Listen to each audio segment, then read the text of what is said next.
വിശ്വാസം എന്നതോ ആശിക്കുന്നതിൻ്റെ ഉറപ്പും കാണാത്ത കാര്യങ്ങളുടെ ബോധ്യവുമാണ്. ഹല്ലേലൂയ.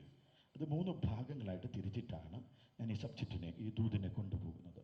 അതിലൊന്ന് എബ്രായ ലേഖനം 10:38. ഹല്ലേലൂയ. 10:38 വായിച്ചാൽ, എന്നാൽ എൻ്റെ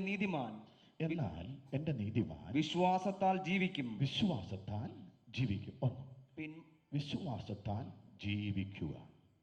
2, എബ്രായ ലേഖനം 11-ാമത്തെ അധ്യായം അതിൻ്റെ 17 മുതലുള്ള വേദഭാഗങ്ങൾ. വിശ്വാസത്താൽ എബ്രഹാം താൻ പരീക്ഷിക്കപ്പെട്ടപ്പോൾ ഇസഹാക്കിനെ യാഗം അർപ്പിച്ചു. വിശ്വാസത്താൽ പ്രവർത്തിക്കുക. 1, വിശ്വാസത്താൽ ജീവിക്കുക. 2, വിശ്വാസത്താൽ പ്രവർത്തിക്കുക. വിശ്വാസത്തിൽ ജീവിച്ചതുകൊണ്ടോ വിശ്വാസത്തിൽ പ്രവർത്തിച്ചതുകൊണ്ടോ ഒരു വിശ്വാസിയുടെ വിശ്വാസ ജീവിതം പൂർത്തീകരിക്കപ്പെടുന്നില്ല. അതിൻ്റെ പൂർത്തീകരണം എന്ന് പറയുന്നത് അതിൻ്റെ 13-ാമത്തെ വാക്യമാണ്. 11:13.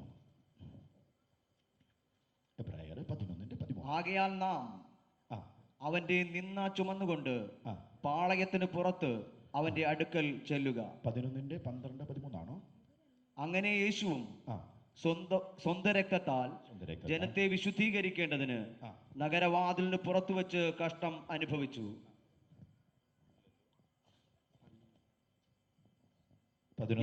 ഇവർ എല്ലാവരും വാഗ്ദത്ത നിവർത്തി പ്രാപിക്കാതെ ദൂരത്തു നിന്ന് അത് കണ്ട് അഭിവന്ദിച്ചും ഭൂമിയിൽ തങ്ങൾ അന്യരും പരദേശികളും. ഓരോ പദത്തിനും അതിൻ്റെതായ അർത്ഥങ്ങളുണ്ട്. ഭൂമിയിൽ തങ്ങൾ അന്യരും പരദേശികളും എന്ന് ഏറ്റു പറഞ്ഞുകൊണ്ട് വിശ്വാസത്തിൽ മരിച്ചു. വിശ്വാസത്തിൽ ജീവിക്കുക, വിശ്വാസത്തിൽ പ്രവർത്തിക്കുക, വിശ്വാസത്തിൽ മരിക്കുക. അർത്ഥവത്തായ 3 കാര്യങ്ങൾ പൗലോസ് എബ്രായ ലേഖനത്തിൽ പറയുന്നുണ്ട്. ഇനി ഇത് എഴുതുവാനുള്ള 3 റീസണുകളുണ്ട്, 3 കാരണങ്ങളുണ്ട്. ആ കാരണങ്ങൾ പറഞ്ഞതിന് ശേഷം ഈ സബ്ജക്റ്റിലേക്ക് വരുന്നതാണ് ഏറ്റവും ഉത്തമമെന്ന് പറയുന്നത്. എന്താണ് ഇതിൻ്റെ കാരണങ്ങൾ? ആ കാരണങ്ങൾ ഈ ആധുനിക കാലഘട്ടത്തിലെ ക്രൈസ്തവ സഭയ്ക്കകത്തുള്ള ശക്തമേറിയൊരു ദൂതും കൂടിയാണ്. ഈ 3 കാരണങ്ങളിൽ ഒന്നാമത്തെ കാരണം എബ്രായ ലേഖനം 3-ാമത്തെ അധ്യായം 8-ാമത്തെ വാക്യം. ഞാൻ വാക്യങ്ങൾ കൂടുതൽ വായിപ്പിക്കുന്നത് ബുദ്ധിമുട്ടുണ്ടാകരുത്, നിങ്ങൾക്ക് ഗ്രഹിക്കാൻ വേണ്ടി. ഇന്ന് നിങ്ങൾ അവന്റെ ശബ്ദം കേൾക്കുന്നുവെങ്കിൽ മരുഭൂമിയിൽ വെച്ച് പരീക്ഷാ ദിവസത്തിലെ മത്സരത്തിൽ എന്ന പോലെ നിങ്ങളുടെ ഹൃദയം കഠിനമാക്കരുത്. ഇന്ന് നിങ്ങൾ അവന്റെ ശബ്ദം കേൾക്കുന്നു എങ്കിൽ മരുഭൂമി വെച്ച് പരീക്ഷാ ദിവസത്തിലെ മത്സരത്തിൽ എന്ന പോലെ നിങ്ങളുടെ ഹൃദയം കാഠിന്യപ്പെടുത്തരുത്. ഒന്നാമത്തെ കാരണം എബ്രായ ക്രൈസ്തവരുടെ മത്സരവും ഹൃദയ കാഠിന്യവും. ഇത് ജാതികളോട് ദൈവാത്മ പറയുന്ന ദൂതല്ല. രക്ഷിക്കപ്പെട്ട ദൈവസഭയ്ക്കകത്ത് വന്ന ദൈവത്തെ ആരാധിച്ച് വാഗ്ദത്ത ദേശത്തേക്ക് പ്രയാണം ചെയ്യുന്ന ദൈവമക്കളോട് പറയുന്ന 2 കാര്യങ്ങൾ. നിങ്ങൾ മത്സരികളാകരുത്, നിങ്ങളുടെ ഹൃദയം കടുക്കരുത്. നിങ്ങൾ മത്സരികളാകരുത്.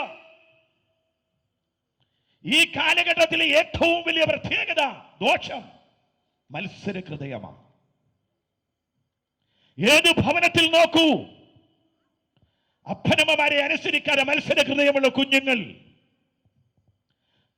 പരസ്പരം മത്സരിക്കുന്ന കുടുംബങ്ങൾ, ബന്ധങ്ങൾ ശിഥിലീകരിക്കപ്പെടുന്നു. സഭകളിൽ പോലും മത്സരമാണ്. ദൈവമക്കൾ പരസ്പരം മത്സരിക്കുന്നു, ശുശ്രൂഷകന്മാർ പരസ്പരം മത്സരിക്കുന്നു. എന്തിനേറെ നൂറ്റാണ്ടുകൾക്ക് മുമ്പ് പ്രവചനാത്മാവിൽ കർത്താവിന്റെ ദാസനായ യേശയ്യാവ് പാടിയ ഒരു പാട്ടുണ്ട്. ആകാശമേ കേൾക്കുക, ഭൂമിയെ ചെവി തരിക, ഞാൻ മക്കളെ പോറ്റി വളർത്തി, അവരോ എന്നോട് മത്സരിച്ചിരിക്കുന്നു.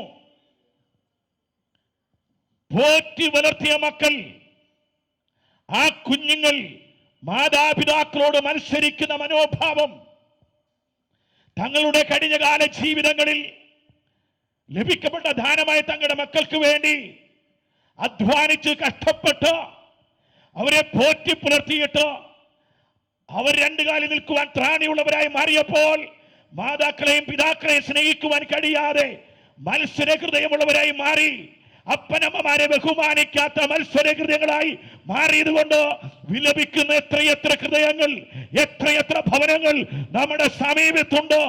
ദൈവത്തിന്റെ വചനം പറയുന്നു, നിങ്ങൾ മത്സരികളാകരുത്.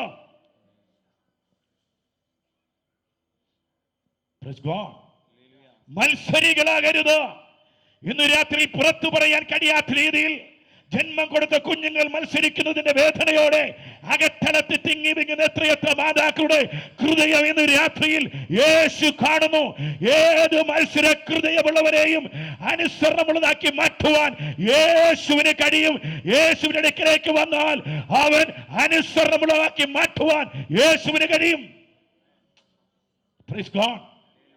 Hallelujah. ഇന്നു രാത്രിയിൽ ഈ സുവിശേഷ മഹായോഗം കൊണ്ട് ഞങ്ങൾ ആഗ്രഹിക്കുന്നത്, വേദനിക്കുന്ന തകർന്നിരിക്കുന്ന ഏതെങ്കിലും ഒരു കുടുംബം യേശുവിനെ അറിഞ്ഞുവെങ്കിൽ കൊള്ളാമെന്ന് ഞങ്ങൾ ആഗ്രഹിക്കുക. ജന്മം കൊടുത്ത കുഞ്ഞുങ്ങൾ, മാതാക്കൾ അവരെ ചൊല്ലി വേദനിക്കുന്നുവെങ്കിൽ ഇന്ന് രാത്രി പറയട്ടെ, ദൈവമക്കളെ, ഇന്ന് പറയട്ടെ, ദേശമേ, നീ അനുഭവിക്കുന്ന വേദനയുടെ നടുവിൽ നിന്റെ തലമുറയെ നേർവഴിക്ക് നടത്തുവാൻ കഴിവുള്ള ഒരു കർത്താവുണ്ട്. അത് മറ്റാരുമല്ല, ഞങ്ങൾ ഇന്ന് രാത്രിയിൽ ഉയർത്തുന്ന യേശു ക്രിസ്തുവാണ്. കാരണം അവൻ സകല ജഡത്തിന്റെയും അവൻ ദൈവമാണ്.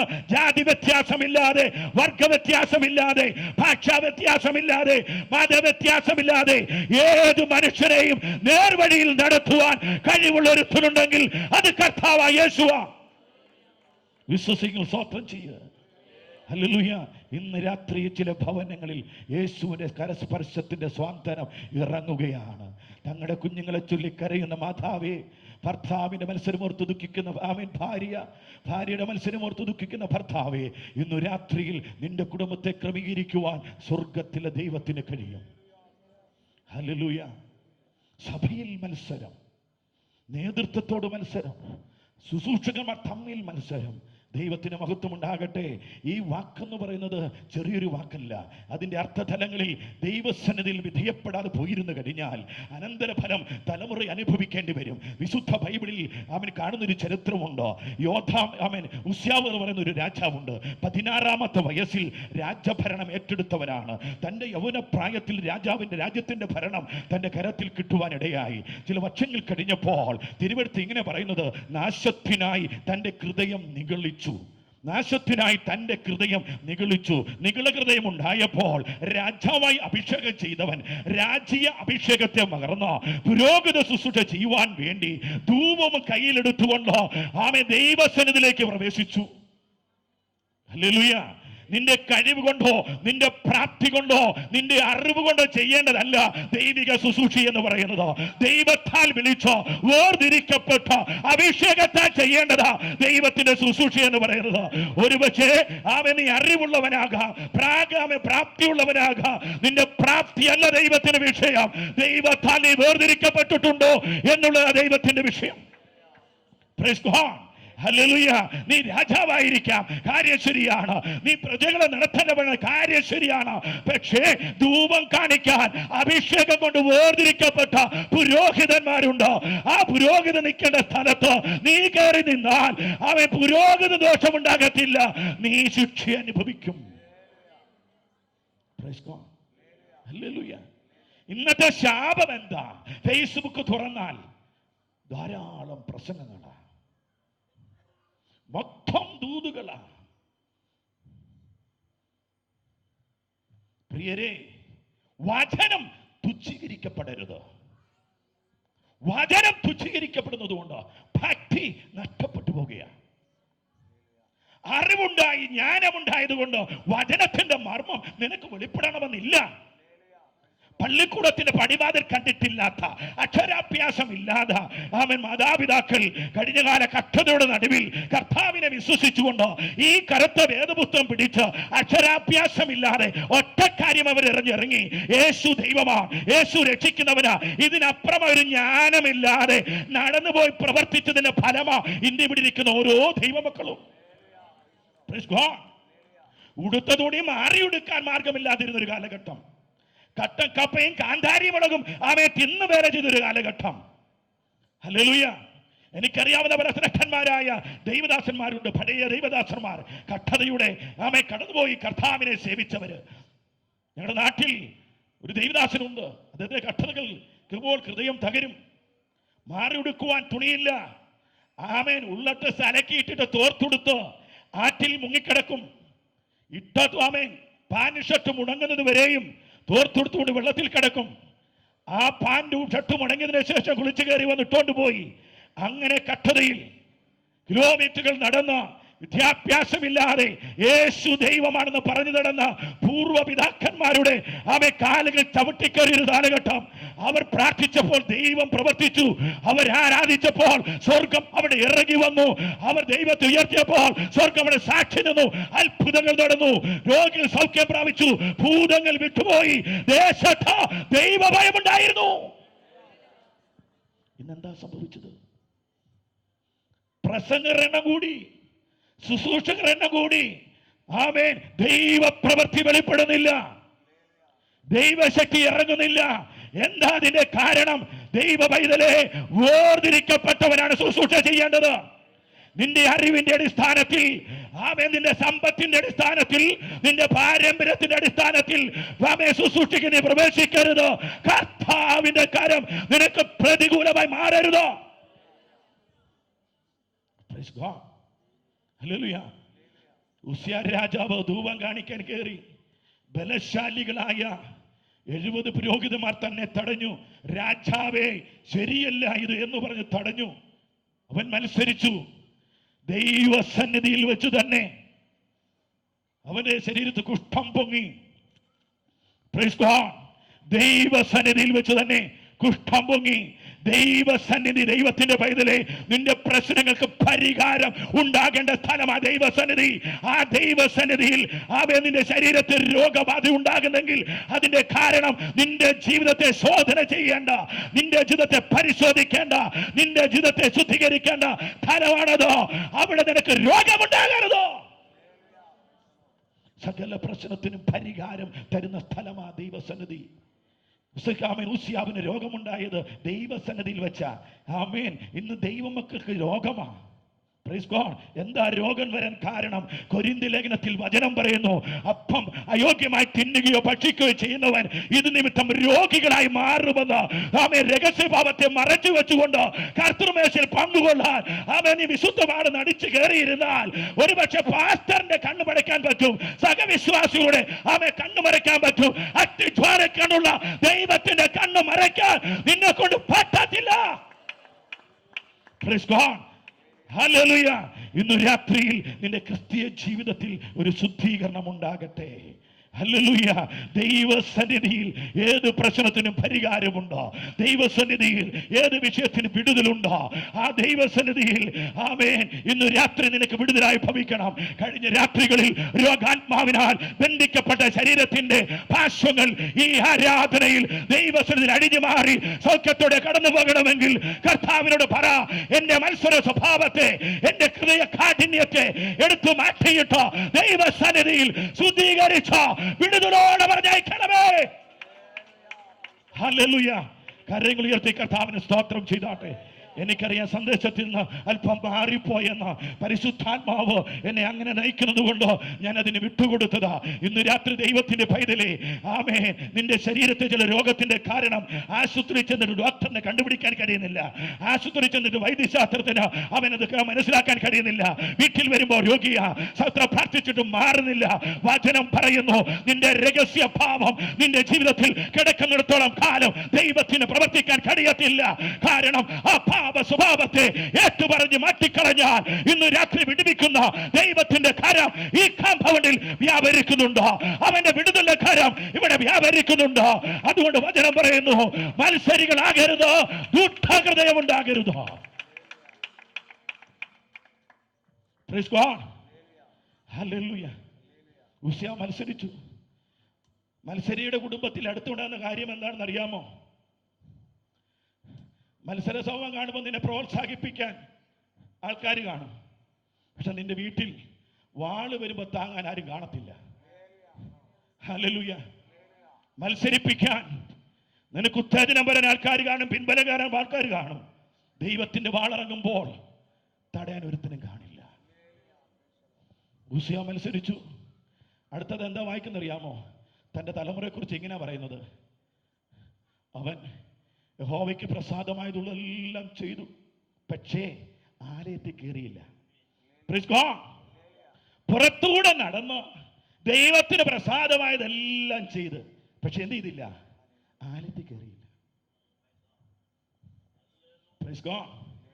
ദൈവത്തിന് പ്രസാദമുള്ളത് ചെയ്തുകൊണ്ട് പുറത്തൂടെ നടന്നാൽ അങ്ങനെ നടക്കാമെന്നല്ലാതെ ഒരു പ്രയോജനം ഉണ്ടാകത്തില്ല. അനുഗ്രഹിക്കപ്പെടണമെങ്കിൽ നീ അകത്ത് വരണം. ഹല്ലേലൂയ. ബുദ്ധിയും വിവരവും വർദ്ധിച്ചപ്പോ നമ്മൾ പറയുന്ന പാർക്കാണെന്നറിയാമോ? വീട്ടിൽ ഇരുന്ന് പ്രാർത്ഥിച്ചാലും ദൈവം കേൾക്കും. എടാ, എവിടെ ഇരുന്ന് പ്രാർത്ഥിച്ചാലും ദൈവം കേൾക്കും. ഹല്ലേലൂയ. കർത്താവിന്റെ വാഗ്ദത്തം അങ്ങനെയാ. നിന്റെ പ്രാർത്ഥനയുടെ മറുപടി കിട്ടുന്ന നിന്റെ വിശുദ്ധിയുടെ അടിസ്ഥാനത്തിലല്ല. പലരും വിചാരിക്കുക എന്റെ വിശുദ്ധിയുടെ മാനദണ്ഡത്തിലാണ് മറുപടി തരുന്നല്ല, അവന്റെ വാക്കിന്റെ വിശ്വസ്തതയിലാണ്. കർത്താവ് ഒരു കാര്യം പറഞ്ഞു, നിങ്ങൾ എൻ്റെ നാമത്തിൽ എന്ത് ചോദിച്ചാലും ഞാൻ എന്ത് ചെയ്യാം? നൽകിത്തരാം. അത് ഒരു കള്ളൻ അവന്റെ നാമത്തിൽ ചോദിച്ചാലും അവൻ കൊടുക്കും. കള്ളന്റെ വിശുദ്ധി കൊണ്ടല്ല, പിന്നെ അവന്റെ വാക്കിന്റെ വിശ്വസ്തത കൊണ്ട്. സ്വതന്ത്രം. അതുകൊണ്ട് നീ ചിലതൊക്കെ പ്രാർത്ഥിച്ചിട്ട് ലഭിച്ചു കഴിയുമ്പോൾ സഭാപാഷന്റെ ബലഹീനതയാണെന്ന് പറഞ്ഞ് കിടന്ന് നെഹളിക്കരുത്. കർത്താവിന് സ്തോത്രം. നിന്റെ വിശുദ്ധി കൊണ്ടല്ല കിട്ടുന്നത്, അവന്റെ വിശ്വസ്തത കൊണ്ടാണ്. ഹല്ലേലൂയ. ഇന്ന് രാത്രി തിരിച്ചറിയണം. ഹല്ലേലൂയ. ആലയത്തിന്റെ പുറത്തൂടെ നടന്ന ദൈവത്തിന് ഇഷ്ടമുള്ളത് ചെയ്താൽ ദൈവം പ്രസാദിക്കുമെന്ന് വിചാരിക്കരുത്. ഹല്ലേലൂയ. ദൈവവചനത്തിന്റെ ഉപദേശമാ. അപ്പോസ്തലന്മാർ ഉപദേശം കേൾക്കണമെന്നും കൂട്ടായ്മ ആചരിക്കണമെന്നും, കൂട്ടായ്മയ്ക്ക് വരാതെ നീ ഏത് കാര്യം ചെയ്താലും ദൈവം നിന്നെ പ്രസാദിക്കത്തില്ല. ഉസിയാവിന്റെ തലമുറ, മത്സരിയുടെ തലമുറ, അവൻ ദൈവപ്രസാദമുള്ളത് ചെയ്തു, പക്ഷെ ആലയത്തിൽ കയറിയില്ല. അപ്പൊ മത്സരിക്കുമ്പോൾ മനസ്സിലാക്കിക്കൊള്ളണം, അവന്റെ തലമുറ പള്ളിക്കകത്ത് കയറത്തില്ല. അവന്റെ തലമുറ, മൂന്നാം തലമുറ സ്വഭാവം ബൈബിൾ പറയുന്നുണ്ട്. അപ്പൻ മത്സരി, മകൻ ആലയത്തിൽ കയറാത്തവൻ. അവന്റെ മകൻ 27-ാം അധ്യായത്തിൽ പറയുന്നു, അവൻ പള്ളിയിൽ വന്നില്ലെന്നുള്ളതല്ല, ആലയത്തിൽ വന്നില്ലെന്നുള്ളതല്ല, ആലയത്തിൽ ഉപകരണങ്ങൾ മോഷ്ടിച്ചോണ്ട് വിട്ടവൻ. കണ്ടോ? അപ്പൻ മത്സരി, മകൻ ആലയത്തിൽ കയറാത്തവൻ, കൊച്ചുമകൻ ആലയത്തിലെ വസ്തു മോഷ്ടിച്ചുകൊണ്ട് വിൽക്കുന്നവൻ. ഹല്ലേലൂയ. ദൈവവൈതലേ, വചനം നിസ്സാരമല്ല. ഹല്ലേലൂയ. ദൈവസന്നിധിയിൽ നിഷ്കളങ്കതയോടും നിർമ്മലതയോടും കൂടി ദൈവത്തെ ആരാധിക്കാൻ വേർതിരിക്കപ്പെട്ടവൻ, അവൻ ആദ്യം ദൈവത്തെ ആരാധിച്ചില്ലെങ്കിൽ ദൈവം സന്ദർശിക്കും, തലമുറയെ സന്ദർശിക്കും, അവന്റെ തലമുറയെ സന്ദർശിക്കും. കാരണം ഇത് ദൈവത്തിന്റെ വഴിയാണ്, ഇത് ദൈവത്തിന്റെ മാർഗമാണ്. അവൻ ഇതിനെ വീക്ഷിക്കുന്ന ഒരു ദൈവമുണ്ട്. അവൻ എഫേസ്യ ലേഖനം 1 പറയുന്നു, നാം അവന്റെ മുമ്പിൽ നിഷ്കളങ്കരും വിശുദ്ധരുമാകേണ്ടതിന്.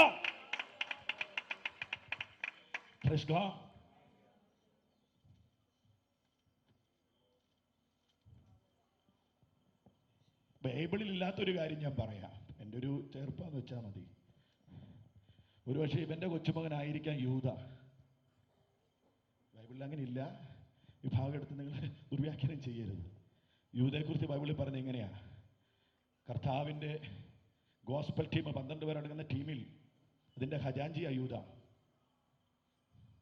നാട്ടിനൊക്കെ ഒത്തിരി പിരിവുകൾ കിട്ടും, സംഭാവനകൾ കിട്ടും. അതെല്ലാവരും കൊണ്ട് ഏൽപ്പിക്കുന്നത് യൂദയുടെ കയ്യിലാണ്. എല്ലാവരുടെയും വിശ്വാസം യൂദ വിശ്വസ്തനാണെന്നാ. പക്ഷെ കർത്താവ് പറഞ്ഞു, യൂദ കള്ളനായിരുന്നു എന്നോ. പിശുക്കെന്നല്ല, പിശുക്കെന്ന് പറഞ്ഞിട്ട് മാന്യതയുടെ ഒരു വാക്കാണ്. അല്ലല്ലേ, അവൻ കള്ളനായിരുന്നു എന്നും ഇട്ടുവരുന്നതിൽ നിന്ന് എടുക്കുന്നത് ആരും അറിയാതെ എടുത്തു എന്നും രേഖപ്പെടുത്തിയിരിക്കുകയാണ്. അല്ലേലൂയ, സ്തോത്രം. എവിടെ വെച്ചത്? ആലയത്തിനകത്ത് ദൈവസന്നിധി നിന്ന് മോഷ്ടിക്കുന്നത്. ദൈവ പൈതലേ, ഇന്നു രാത്രിയിൽ അഗ്നിജ്വാലയ്ക്കൊത്തുള്ള കണ്ണുള്ളവൻ്റെ കണ്ണുകളെ മറച്ചുകൊണ്ട് നമുക്കൊന്നും ചെയ്യാൻ കഴിയത്തില്ല. ദൈവത്തിന് മഹത്വമുണ്ടാകട്ടെ. അവൻ വിശുദ്ധിയിൽ ഭയങ്കരനാണ്. കൂരുരുട്ട് പോലും പകൽ പോലെ അവൻ്റെ മുമ്പിൽ പ്രകാശിക്കുന്നുവെങ്കിൽ അവനെ മറച്ച് നമുക്ക് എന്ത് ചെയ്യുവാൻ കഴിയും? ഇന്ന് രാത്രി അതുകൊണ്ട് അപ്പോസ്തലനായ പൗലോസ് എബ്രായ ക്രൈസ്തവരോട് പറയാ, മരുഭൂമിയിലെ പരീക്ഷാ ദിവസത്തെങ്കിൽ എന്ന പോലെ നിങ്ങൾ മത്സരികളും കഠിന ഹൃദയം ഉണ്ടാകരുത്. ഹൃദയകാഠിന്യം.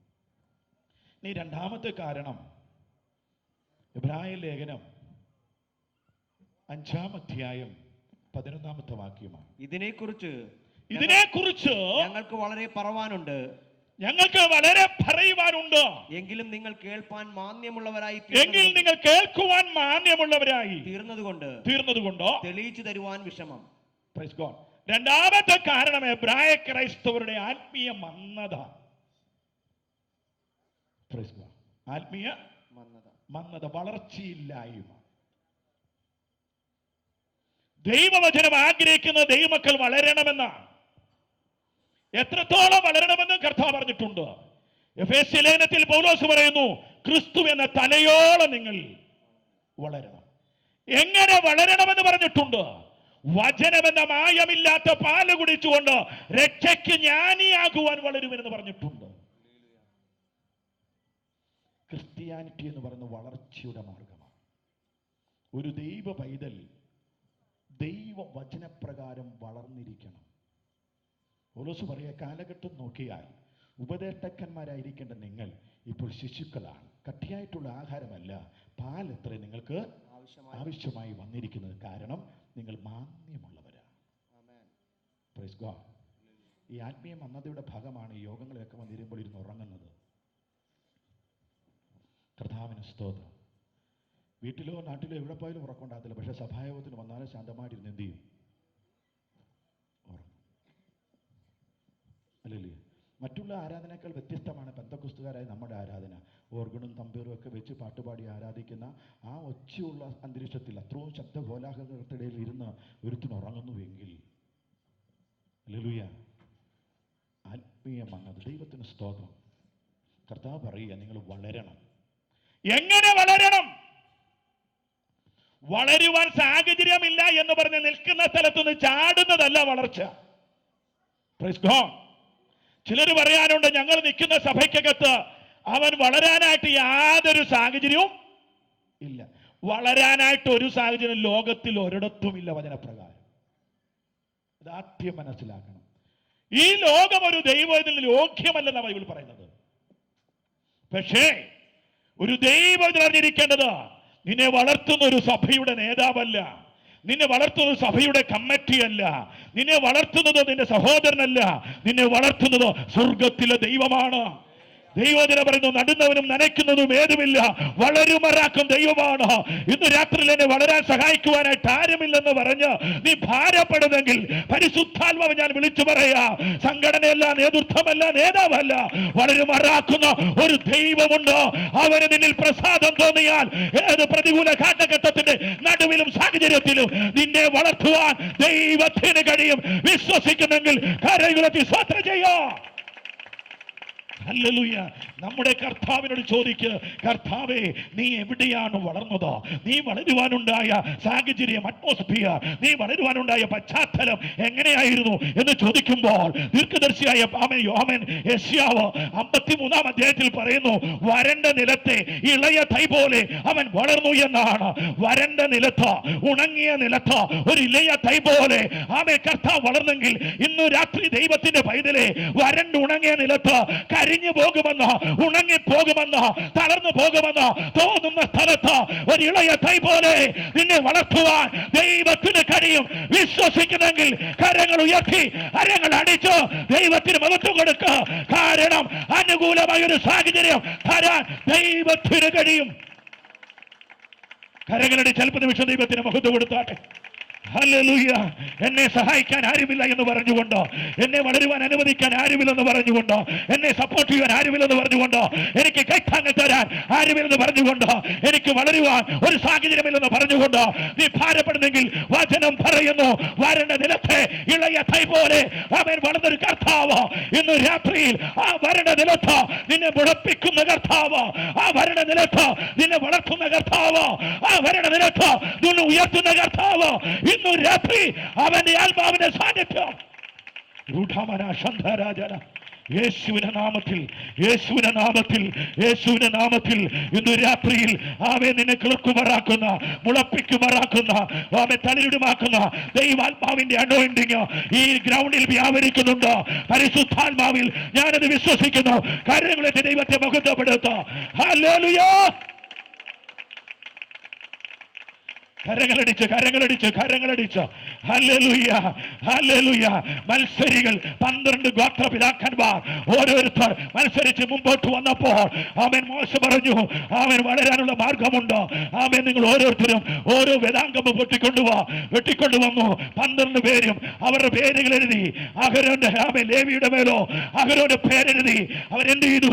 ഒരു രാത്രിയിൽ ദൈവസന്നിധിയിൽ വെച്ചു. ഹല്ലേലൂയ.